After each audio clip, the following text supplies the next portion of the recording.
I'm just going to address any lingering perceptions you all might have about my appearance at this time. You are all correct. I did, in fact, play the drums in a doomed rock band in 2003.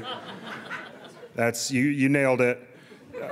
Our keyboard player was in medical school, and right after she graduated, she came home to my house and said, "Guess what, guys?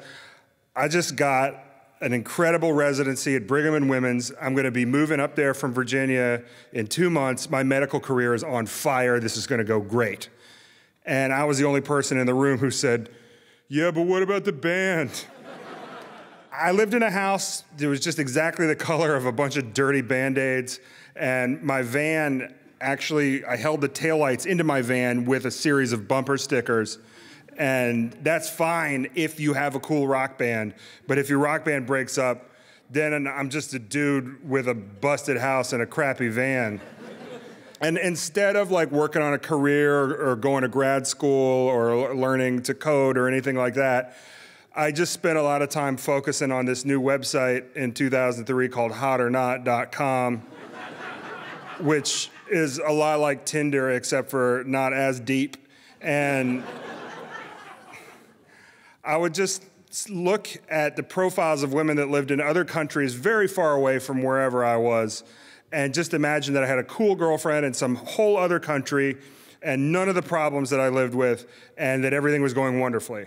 And I just did that instead of my job for the most part. And then one day I connected with this woman from Perth, Western Australia, which is as far as you can get from where I lived in Richmond, Virginia, without first putting on an astronaut suit. And we clicked. We started emailing and sending each other these flirty emails, and the emails got longer and longer, and then we started IMing for hours and hours, and then we talked on the phone, and we'd talk on the phone for hours and hours. It was incredibly expensive and just thrilling. And then one day, she pops the bubble and says, "What are we doing here exactly?" Right? We're just talking, and that's really great, and you sound like a guy that ticks off all my boxes, but I want a boyfriend I can see and touch, right? We're just wasting our time here. Let's just go back to our regular life. I just can't do this anymore. And I said, no, you can't. You don't understand. She roped me in with all these cool stories about crocodile attacks in Australia, and I've just never heard anyone cuss so creatively, and I just was like, I've got to know what you're like in person. Give me a month and I'll have a plan. And she said, okay. And in order to show her that I was serious, I sent her a mix CD. And not just a mix CD. I sent her a mix CD that would make Michelle Obama consider an open marriage, okay? And during that month, I sold my van, I sold my drums, sold my vinyl, that hurt. I quit my job, did not renew my lease, and I bought a one-way ticket to Australia. It sounds incredibly romantic, but round trip was prohibitively expensive. So I called her up and said, hey, I got a ticket. And she said, but you were just supposed to have a plan. And I said, well, I've decided to start overachieving. You know, this is how I live now. And she was like, well, you're going to just come here, some guy off the internet? You're just going to meet me in person? I'm going to flip my whole life upside down? I don't know if I'm into it. I can't just have this.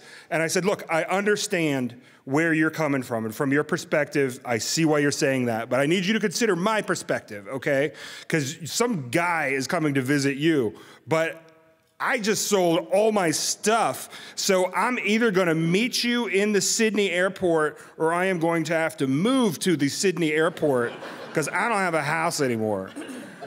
And look, we got an adventure staring right at us here. And when you have a great big adventure right in front of you, you just got to turn the radio all the way up and step on the gas and see what happens. And she said, okay, I'll meet you there. I'm in the airplane over the Pacific Ocean, somewhere between California and Australia. It's the middle of the night. And the guy next to me just turns to me and asks me, what am I doing? Where am I going? And I told him, and he just... It's like, yeah.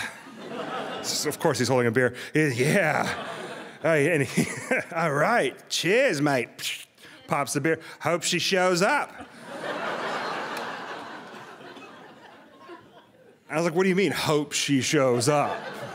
She's gonna show up. That's how these things go. The people show. What do you mean? You really think she's not gonna show up? Like, it starts hitting me right then. It had not occurred to me until that moment that maybe she could not show up. And I'm just watching the airplane on the little viewfinder tick into the coast of Australia and wondering what is gonna happen next. I got through customs, and I got to the airport, and there's a huge crowd of people there, and I don't see her anywhere. And people that love each other are all hugging each other, and then there's me. And then in the back, I just saw this mop of blonde hair jumping up and down. And I looked, and it was her. She just couldn't find parking. It was fine. And I ran over to her, and she ran over to me, and we embraced, and we just looked at each other, and we kissed, and we looked at each other some more. And then this is always the part where people like lean forward and ask me, like, did it work out? So did it work out? And yeah, I could tell you unequivocally in like giant neon letters, sort of. All right? We were together for 2 years and we're not now, and I'm cool with both of those things. But, look, life is complicated and it resists a deep analysis sometimes, okay? Ultimately, I had to be a dishwasher and a furniture mover and a kangaroo shooter just to sustain this relationship. I got some horrible sunburns. I got bit by some terrifying animals. And I don't know. I don't think to ask what this means is to ask the wrong question, okay? Nobody gets to live a life without regret, okay? We all have them. I just know that my regrets are based on a series of very fascinating decisions.